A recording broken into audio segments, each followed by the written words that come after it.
Hayi ngamuzwa khushuza kancane. Emva lokho hayibo ngabona umuntu osengihlele entanyeni. Hawu. Wavela waqoma nje wakuhlala entanyeni nje. Yabona lokuthi uvalo nami hayibo angazi mina kwenzakalani. Kodwa nje wavela wasoma ngihlala entanyeni. Lapha akukho ukukhuza ukuthi nokumbuza ukuthi hayibo ngiyeke intamo nje yavela masibambekile yahlula nokumemeza. Athi ngiphathele naye nje umuthi ugcobe. Ngithi mina angeke ngikhona ukugcoba ngizobe ngigcobe nguthathe kuyena ngubeke kuhekilona ikhabeza. Okay. Enza ngizogcoba mase ngine-sinus. Ngimbuza ukuthi uthathephi athi ngayithatha kwenyanga. Ngithi wena sohamba inyanga ungakazi uzongitshela uzohamba inyanga athi ayibe kuzobe i-surprise yakhe birthday. Okay. Surprise yomuthi birthday. Ngokwazi kwakho ubesebenza eDunlop kodwa ukazi uyibona uniform yase Dunlop endlini. Ubomwashela. Ugqoba uniform. Wayegqoka nje ingubo enormal. Kwenzeka ukuthi avuke ukhona endlini emsebenzini. Cha. Akaze kwenzeka. Ngangimuzwa nje mabe sikhuluma efonini athi emsebenzini.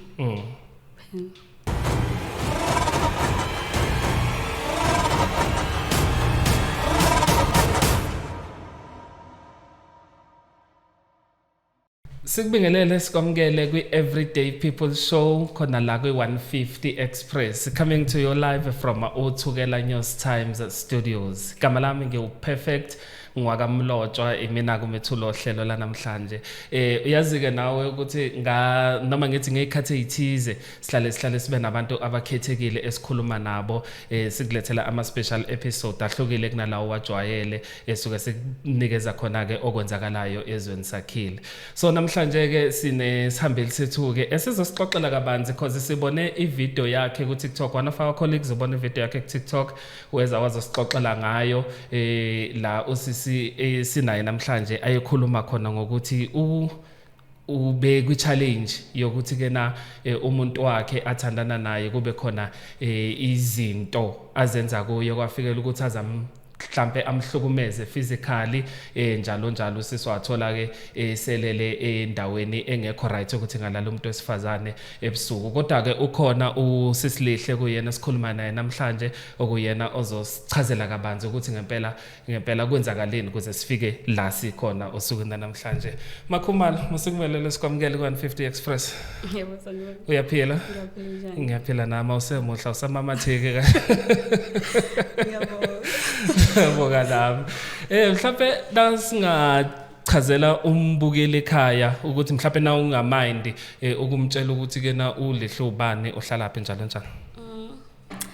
Igama lami nguLihle Khumalo ngihlala eStelville kodwa la ngisuka khona isentaba mnyama. Okay. Kune video esibone ku TikTok okuyenye yama social media amakhulu kulezi insuku la okade uposte khona usesimene singekho right ukuthi mhlambe uthole no abuseka physically njalo. Sizoxoxa ngayo ke leyo video namhlanje, but before sifike lapho na ungasibeka nje sithombeni ukuthi nihlangane phi nobafo esikhuluma ngayo sokuna namhlanje nihlangane phi iqale kanjani into yeni because siyazi ukuthi sekukhona nokuthandana online noma Facebook noma nihlangane edolobheni ayisekho ke imthombo manje. Nihlangane phi nobafo nahlangana kanjani? Ngahlangana naye la eMnambithi Oval. So kwauxhumana kwethu naye. So kwahamba isikhathi sazana kangcono. Yagcina sokufika ukuthi into yethu ithathe ibe serious. Naba kuma talking stages isikhathi esingakanani nesaxoxa nje nisafisa ukwazi? 2 months. 2 months. Yeah. Oh yes, esashela nje sakulandela ngemuva wabona ukuthi potential guy. Ngabona kona lokho. Okay, emva kokuthi umnikezile ke sesithi ukcrown uthi majida ngicrowniwe yabona. Emva kube ususenithandene kwanathandana isikhathi esingakanani and nje tell us more about a relationship yenu. Sithandane 1 year and 9 months. I-relationship nayami ayingebe right, be right like bengekho into esolisayo ukuthi mhlawumbe ngakhona izinto azenzayo hayi. Abana kwethu nje saqala la before September lapho ngabo August.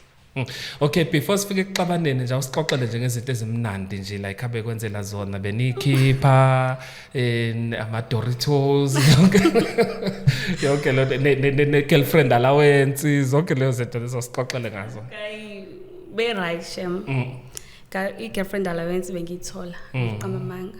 Mukhona into edingayo nje be right romantic. Ayikho nje into engasho ukuthi hayi yabo lo ukapati yonke into nje yakhe hayi beyenza into yakhe be right. Okay, uhlala phi not location but nje uhlala nabazali uhlala ekhaya uhlala emqashweni njalo njalo.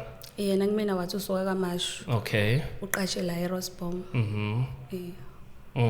So wathi move ngo-August. Yes. Amuvela ngapha eStelville kwenye indlu. Ukuthi angiyazi ke location yakhona. Okay. So ubuya kuye kusuka Rosbom umbona nabantu ahlala nabo njalo njalo nabangani bakhe and stuff. Abangani bakhe angaze ngababona la eMnambizi. But menginabo befika nje bejwala ukufika nabo emotweni yabo. Oh yes. Ukuthi ngizoke ngibafice endlini naye angazi. Bengiqala ubabona nje la koMnambizi kuwe kuphela kwabo kanjalo nje futhi. Okay, then bese ukuthi eStateville khona uhlala endaweni kanjani sema cottage sendlini yomxhaso kwi back room? Ngisendlini go safe. Go safe. Okay. Uthe nithandane nje yonke into smooth up until September. Kwenzakalani September? September kwangimele ngiyomvashela nge1. Okay. So kwangavumi. Kuwe physically like umoya ungavumi. Uphansi kungavumi. Yazi ngisabathe ngiyazama saqala lapho ukuxabana. Ngambuza first day ukuthi ayibo mina nasiqaleni ukubanga indaba ukuthi mina ngizokuvashela. Wathi ayiyekela ke. Yabo lo ukuthi uyaduba. From 1 2 3 4 5 lapha until kushaye 14. Nge14 ngithi ayike ngisume ngihambe ngiyombona because wangitshela ukuthi uzohamba eThekwini abuyele kubo. So ngathi uthi ngincenge ngihambe useyamova ubuyela kubo eThekwini uyobabona nje ngokusho. Okay. Ngathi ayothi ngincenge ngihambe ngiyombona. Ngahamba ukanye ngafika ngahlangana naye leMnambithi azongilanda. So sahamba sayindlini. Okay. Masifika endlini yazi waye romantic like uthenga ama flower ama champagne yazi yonke into nje i right. Inkinga yaqala esekutheni ngiphuze i champagne ngashawa ekhanda incanyane. Ngathi ayothi ngigeze ngizolala ngamtshela njalo wathi hawu usakwatela ukuthi mina nawe besixabane evikini ngathi ayino lutho ngishawe ekhanda. Okay, so kungena emlonyeni i champagne i alcoholic noma non alcoholic wena uyaphuza vele? Ngiyaphuza. Oh yes. Alcoholic. Okay, bengifuna ukuthi kube clear lapho ukuthi elande likhande likushayayo. Yeah. Okay, qhubeka. So mengizwa ngithi ngiyolala, ngalala ngazumeka nje lapho kwaku6 then 7 ngaphaphama. Mina angilali mengabe ngivashela umuntu. Futhi angilicishe light. Yabo lokuphaphama ukuthuka ukuthi hayibonga awukho kini ungalali nje ube comfortable. Kokwenze lokho like uqala ukuhamba for the first time. But in the period of 1 year 9 months nje awukakhululeki ukuthi ulala. Angaze mina ngakhululeka. Okay. Angaze ngihleze nginalo uvalo sangike ekhaya. So angimele ngilale ngibe comfortable. Okay. So mengiphaphama leso sikhathi wengakalali ke yena. Ageze aqeda ngene empedeni. Angangithinta ngezilutho. Umbona nje ukuthi ngathi mhlambe khonto emdinile engayazi. So sahamba isikhathi lapho ngiqeda ngangazumekile inhlobo. Lokuthi nje ngicimezile ngizumekile. Wathi ucishe lights for the first day ecishe lights. Ngamtshela mina ayino ngiyangazi ukuthi angilali ngicishe lights. Salisolvula. Wathi okay. Kwangimangaza futhi yabo izinto eningi zasolisa kuyena ngifuqamba manga ngalo lelo suku la nge 15 ngalo lelo suku ama champagne wayewathenga nje bengathengi besixabeni. Okay. Okunye futhi nawo ukuthi nje imbali hayi bengazi umuntu oyimbali. Ngaqala ngathi ngatshela ukuthi mhlambe uyaxolisa lo kwangempela. Oh yes, okay. So mengilala angena empedeni angangithinti. Ahlalele nje. Ngimbona ukuthi yazi lokuthi unifulatheleni. But akekho into omunye akekho futhi ukusondela komunye. Okay. Hayi. Ngilale angilele ubuthongo lokuthi ngicimezile. Ngimbona ucifa ifoni because phone ekhanyisa ithi ibhenga apha ibondeni. So kushaya lapho 11 I think kwakupast 11 wavuka wakhuluma nefoni ukuthi angikho sure umuntu oyiphendulana nabo bathi ngikhozo ingafakile ku loudspeaker. Okay. But ngayisho yonke into ayikhuluma. Okay. Ilokhuzana awulele yena uzitshela ukuthi ulele wena. Yeah, ngiyacabanga ukuthi uyitshela ukuthi ngilele. Okay. Into nje ayikhuluma ngayizwa yonke. Nawungamind ukusisherela? Efonini wake wathi kanje ukhona ofaka intambo. Lokho nje futhi oqala waqala wangithusa ukuthi hayibo imina phela ofaka intambo la endlini. Okay. Okhona futhi mina. Wase wathi nje na ngazi noma ngithathele uvaseline lento engekopile vaseline ngimgcoba ngemakhaleni. Wasayo uyena esho kanjalo sithatha ikophi athi okay ngizenza njalo. Avala ifoni lapho kuyela ko 12. Aqonde odropini aphume nayo shothi wayithatha leyo nto ayithathayo abuye ngene empedeni. Wenze njani wena ngaleso sikhathi ekhuluma nefoni? Uvalo mina angilazi uvala ngithatha phi ngalela langa. Uvalo nje lalungisha strong. Ayingasakhuluma nefoni ngithula uvalo yo angene empedeni ngiphaphamise like ngifuna ukubona ukuthi lento ayiphethe.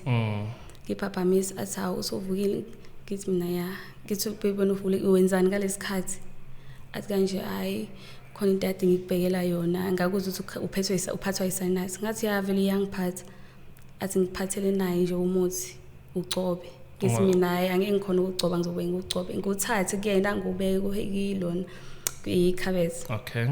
Enza ngizogcoba mase ngine sinus ngimbuza ukuthi uthathe iphi athi ngayithatha kwenyanga.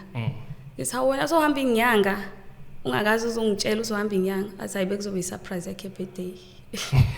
Okay. Surprise yomuthi birthday. Mana ke uthi ukunikeza umuthi we sinus seyikusukile yini noma nje uyakuzwela nje njengomuntu wakhe. Futhi nje uyangizwela. Okay. Engakangiqali nje ngokungiqala nje lo nyanga nje. Yazi yaphela koloqo. Okay. Asa lapho yangiforce ukuthi angifake ngithi hayibo angabi na sunlight. Ngisese right. Ngithathe ngobeke ngoba ngobeka wethini. Yazi ngangimuza ukuthi uyatshubaza empedeni. Nami lapho ngithukile yabo ukuthi ngicuphele ukuthi ngifuna uma ku-content angiphume ngibaleke. Ngangimuza etshubaza. Lapho mengithi ngiyabheka isikhathi lesila ibondweni sela ko-12 nje. Akusekho ukuthi ngizohamba ngiyovuka ngiyothatha ifoni mhlambe ngifoni. Lapho nje ngithukile. Niyakhuluma emva komuthi. Kuthulakele nje. Kuthulakele unya. Hayi ngamuzwa khushuza kancane. Emva lokho hayibo ngabona umuntu osengihlele entanyeni. Haw. Wavela waqoma nje wakuhlala entanyeni nje. Yabona lokuthi uvalo nami hayibo angazi mina kwenzakalani. Kodwa nje wavela wasoma ngihlala entanyeni. Lapha akukho ukukhuza ukuthi nokumbuza ukuthi hayibo ngiyeke intamo nje yavela masibambekile yahlula nokumemeza. Wangikhama ngase bathi ngiyashaya lutho. Angasuka umuntu ngami ngagcina sengiphelelwa amandla. Into nje ngajela ngitshela ukuthi mhlawumbe indlela bengizofa ngayo le. Ngagcina nje ngiphelelwa amandla. Wangishiya njalo empedeni. Shuthi wathi ngiphelelwa amandla wathi sekuphelile ngami. Ngoba ngani mina mengiphapha ukuphaphama kwami ngaphaphama engathi khona umuntu onginkinyayo futhi. Nana ucabanga wakubamba isikhathi esingakanani nje ngiyazi ukuthi akukho lolu kucabanga but nje. Shangazi yazi. Okay. Angazi lokho ngempela kodwa nje yena ngishoyo wayitshela ukuthi uyaqedile ngami ngoba nje ngangiyimesa apha entanyeni. Namanje voice yami kusile voice le. Ezwa eyami nje impela. Okay. Kodwa nje wayitshela uqedile ngami. Kwenzakalani okay before ngibuza ukuthi kwenzakalani emva kalokho ikhaya leli hlala kulo uhlala yedwa noma bakhona abantu bala ekhaya noma bakhona abanye abaqashile? Uhlala yedwa nje. Oh yes. Uthi abantu bakubo ngayimi ngibuza ukuthi abantu bakubo wathi bahlala le eThekwini. Mamasho. Okay. Umuzi nje wonke ahlala kuwo yedwa. Okay. Then now ungabuza ngathi khona into eklinyayo seyaphaphama? Ngiyaphaphama. Mengiphaphama yabuya inqondo uthi hayibo wena bowukinyiwe wena. Mengithi ngiyavula iminyango hayi khiwe. Awuzange umbone ephuma? Angizange ngimbone ephuma, angizange ngizwe lutho. Okay. Kanti mengiphaphama ngifica isicapha sikhiwe. Ngiqonde ngapha ebathroom ivuliwe umnyango wakhona. Iwindi lase bathroom incane Nkosi yami. kodwa ngazama bukani ngingakanani ngazama ngalimala shep lapho ngalimala ngazama ngaphuma ngathi ngiphuma hamba ngehla ngomgwaqo ngiyagijima mfuna lapha ngiyasaba ukuhamba emgwaqweni straight ngihamba eduze kwemizi ngafike ngahlala kwenye nje ithaveli kwakuphuzwa khona ngahlala lapho until kwayisekuseni wangena ngaphakathi ethaveni ngangena ngaphakathi base osisi bangikhipha ngokuthi bazoklina sekuklinela ukuthi sekuzobe semini mengiphuma lapho ngibone ugayi omunye ukangifanisa now ungena la ngaphakathi ethaveni ziyawa ngithi ziyawa ukhona okubonayo ukuthi unenkinga ukhona omtshelayo kwenzakalana akekho ngamtshela bengathemba umuntu nje ukuthi ngangisho kodwa yabo into enginangineshonayo ukuthi yabo mengimemeza la khona uzongisiza ugqokeni ngaleso sikhathi kwamapijama isikhwama ufike naso sele ifoni sele i-wallet yonke into kusala khona lapho ngikwamapijama ngihleli khona lapho mengikhisho sisi ngiphume ngithi mhlambe ngangithi ngizomisa nje ngicela ukugibela khona ngiphume lapho ngithola i-taxi yasiya wangigibeza wangibuza ukuthi hayibo ekseni kangana amapijama yazi naye ngizange ngimlandisela isitori esiningi ngavela sangizobe ngixoxela washame erenki yangakithi ngathola ama-taxi la sekuseni hambisa itafu ngagibela ngangifika ekhaya engifike ekhaya qhubeka ngifike ekhaya ngafika into yokuqala engayenza ngafike ngaqonda endlini yami ngangatshela umuntu even wonke umuntu ngangatshela umuntu lapho angazi indlela engangithuke ngayo like ikhanda lami lahamba lapho izinto zakho zonke zisele emuva zonke izinto zisele emuva akukho nokukodwa ngikuthola noma sengihamba ngithi ngiyakhona nobhuti wami azange sithole lutho shuthi nje kwasehambe konke imali yokugibela ke uyithatha phi ngigibeza mahala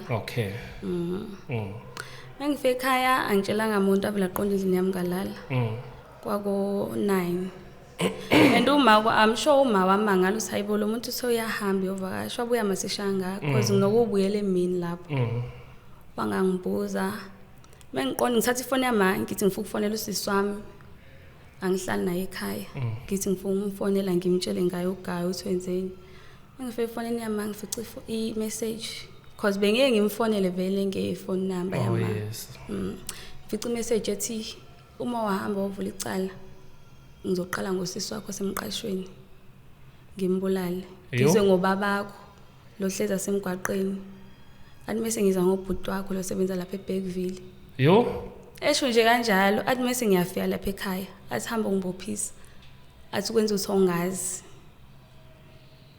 uthi ngoba hazi inqondo yayahamba lapho ngayidelete masishane message khona uma ngizokubona ngoba ngangimfihlele yonke into ngayidelete ngafonela usisi wami lapha ngizazi ngimthole because ngicabanga ukuthi wayesesikoleni ngaze ngamthola ntambama asengitshela ukuthi bekufika usibaro wakhe uzomthengela amakota shuthi nje kwathi yebo ngani mengimtshela hayi bohlukana nalowo muntu ngicela umbaleke lwenze show ukuthi avoda noma umbona wathi hayi befikile ezomthengela amakota shuthi kwakuyindlela yokuthi le message engibhalile ngizoprova ngempela leyo nto ngizozenza ngempela lezo zinto usisi wakho ufunda apha primary high school ufunda high school ethinoms ufunda lapho so mengabe ngimfonela usisi wami ngiqeda ukukhuluma naye ngamtshela ngamchazela ukuthi kanje ngicela ahlukane naye wathi uzozama kodwa phela kwakumele vele ukuthi simuvisele endaweni because ngangahamba naye ngimhambisela ukudla bese yazi ngempela indawo yokuthi uhlala kuphi kwenzakalani futhi amaphoyisa angizazi ngike till today namhlanje ngiyasaba wakwakhuluma naye emva kwesigameko like niyaxhumana kwenzakalani angixhuma nje nancane naye because mina ngiyazi inhloso yakhe kwakuyini ngami kodwa yazi mengabe kwenza lezi zinto yabuya inqondo ukuthi hayibo ngangafonela private number wangixwayisa ngaye kwa ukuthi ngisemathandweni nama nginaki leyo nto wawuthena private number wafona intombazane yangitshela ukuthi nahlukana naleyo muntu la ndlula khona ushiya ngimoshile ngangayinaka mina yazi lokuthi hayi mhlambe unomoya nokuthi ngiyathandana naye shuthi yena wayemazi ngangayinaka nje qobo lokho. Okay, asibuyele back endlini. Uthena ngabe uphuza i-champagne waphathwa yikhanda, wafika sekuthelelile, wayibona ivola phambi kwakho, kwenzakalani? Ngafica seyivuliwe. Okay. Kanti ngiphuza ngashaya ikhanda incanyane. Like ngathi uthi ngihambe ngiyolala. Yeah. Ufike ekhaya, ufike la phezulu kwale message efoneni kama wakho. Uzama ukufonela usisi wakho. Usisi wakho uthi kena ubezomthengela amakota njalo njalo. Uyamtshela yena uma, uyamtshela ubhuti ubani omtshelayo futhi omunye family member. Ngangatshela uma. Uma naye yabazi abazali umzali nje uvela ngazi usenze njani. Avela akutshela ukuthi akukho ukudlula kwamkela. Inkinga ngizange ngimtshele ngemessage le engayibhala uzobabulala. Kodwa wayesibona isigame ukuthi into yena ngangenjani. Wathi ngihambe ngepolice station kwakumziba kwami lokho. Because ngisabela nje impilo yabo. Okay. Nawucabanga kukhona yini osukubona manje emva kwesigameko ukuthi yazi ukhona red flag engangawubona onje mhlambe ngabe sendlini noma ngabe semotweni konto akayifica or anything nje noma ukazi ubone lutho up until ilanga lesigameko? Yazi mase ngicabanga sisakahle. Uguy long wayebiza Miss. Okay. Ngangabona ipasi like lalibhale ukuzama ngoba wangitshela ukuthi la bhuti wakho ulikhohle emotweni. Ngathi mina naze nafana bo. Shuthi nje ziningi izinto engimfihlele zona. Ngoba wathi usebenza eDunlop. Mengihlangana nabanye abafana engibazi abasebenza eDunlop bathi abamazi. Kulo period of 1 year 9 months. Lokho nje ngiqala ukunaka after isigameko. Okay. Ukuthi hayi shuthi kuziningi izinto engimfihlela zona. Ngokwazi kwakho ubesebenza eDunlop kodwa ukazi uyibona uniform yaseDunlop endlini. Ubomwashela qobo uniform. Wayegqoka nje ingubo normal. Kwenzeka ukuthi avuke ukhona endlini emsebenzini. Cha. Akaze kwenzeka. Angimuzwa nje mabe sikhuluma efonini athi emsebenzini. Okay. Kukhona futhi okunye mhlambe okukhumbulayo kwama red flag osekuringa manje ukuthi hayi ngangayibona lento kodwa nganganaka. Ngakukhumbulayo ukuthi ngangafica isikhwama endlini esentombazane. Lapho ukuthi obanje nganganakanga kahle because ngangidlula anginaki izinto ezikanjalo endlini. Ngabona isikhwama sasingathi sinegazi ngaphansi. Ngangananga atshetha hayi mhlambe iwayini. Okay. Isikhwama sentombazane. Wambuza ngesikhwama ngoba phela kwangihlamba ukuthi wawungaba nesikhwele ukuthi hayibo isikhwama sentombazane kanjani. Ngambuza. Wathi hayi isale kulabantu ababaphuza. Okay. Ngathi okay. Yabona futhi lokho onginaka because ngiyamazi ukuthi umuntu onokuphuza namantombazane. Okay. So ukusabisa ngalendlela ukuthi ususaba ngisho ke emaphoyiseni ukuthi awuyisabeli impilo yakho ngoba phela uphi njengamanje ngoba uthi kade wagcina ukukhuluma naye ayike research ke wayenza ithini into ngayo? Yazi ngiyasaba impela ke emaphoyiseni because lo muntu kumazi kami shuthi yonke into engifihlelile engikhombisa nje indlela eyamanga yena. Yonke into engifihlelile engifihlele yona ivele ngimanje. So angimazi ukuthi umuntu onjani empeleni. Uphi njengamanje? Angazi nje ngize ngizokuthuka khona la. Okay, uke wathi ke nani nobhuti wakho naye aniyolanda impahla zakho wafica kwenzakalana endlini? Ngafica indlu ikhiwe. Even igate kungekho umuntu. Ngani mengibuza bathi hayi akusahlali umuntu lapho. Kade bahamba abantu bakhona. Wathi nalo ehlelo eqashile izinto ezikanjalo. Shuthi indlu eqashile nje kuyo. Okay, noma khelwane bayasho ukuthi kade nje kwahamba kusahlala umuntu njalo njalo. Okay, so manje uyisabeleni impilo yakho ukuthi ngoba awumazi ukuthi uphi and uyazi kini uyamazi babakho uyazi obhuti bakho wazi yonke into ngawe awusabi? Ngiyasaba. Ngiyasaba ngisaba nasebusuku. Mekwaduma imoto angengilali. ngiyaphaphama nomphela noma ngihamba la etown ngiyasaba mina idolobha ade ngagcina ukuza kulo ke ngiphume nje ekhaya ngiphume nobhulu bami ngiqonde emsebenzini ngibuye nabo ngihlala endlini ngiyaqala nje ukuza la etown usebenzela khona la eMnambithi cha eNtathona okay uyazi la usebenzela khona cha akazi ayakazi okay so awucabanga ukuthi mhlawumbe ukuya police station noma uye kuphi ngakwenza ukuthi yise police station noma kuma endaweni zeenkosi kanje emakhosini noma eBigville sibabiza ngeqongo ucanthi induni igama bengelifuna uye enduneni uyolibika lolu daba ukuthi mhlawumbe ngakwazi ukuthi ukuphephisa ngacabanga yazi lokho kodwa okwenduna abona athi kuthathe kancane because kusezodingeka yena lo muntu akekho futhi wakwaya kube uthethe emlaza angazi ngize ngiye khona akwazi uye khona nazelana la eMnambithi nje phela nje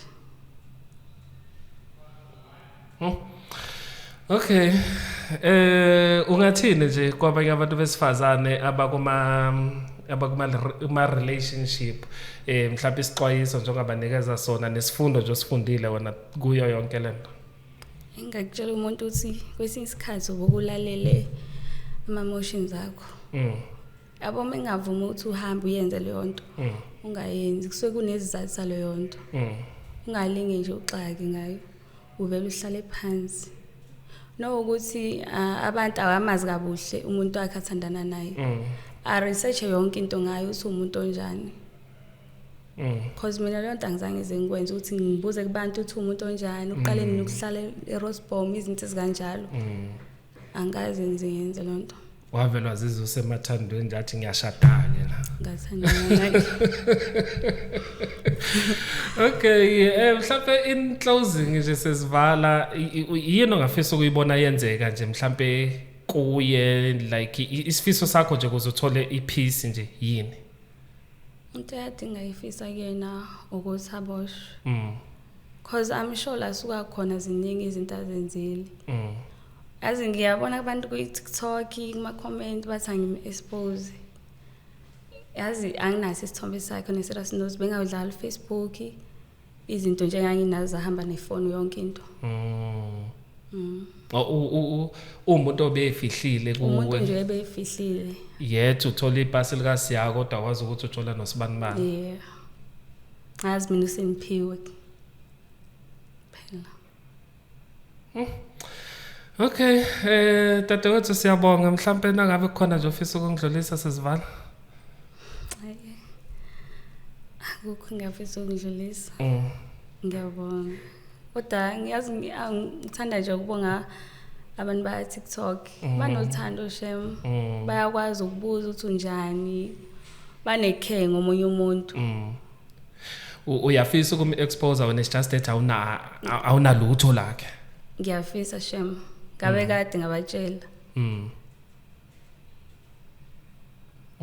what if akusenowa kamasho nasemlalo ngisathembe lutho nami okay Lihle siyabonga kakhulu sikufisele nje ngathi ungaphepha nje nasekhaya niphephe ngoba umuntu owazi yonke into ngawe nangabazi nobabakho ukuthi uhamba phi nangabazi nobhuti wakho ukuthi usebenza phi zonke lezi zinto let's hope ungaphepha it's been 2 months now ne yes yeah but nje let's hope uphephi ngathi ungaphepha nokuthi futhi uzizwe unefiye ungahesitate ke emaphoyiseni bavela abahlukumezi banjalo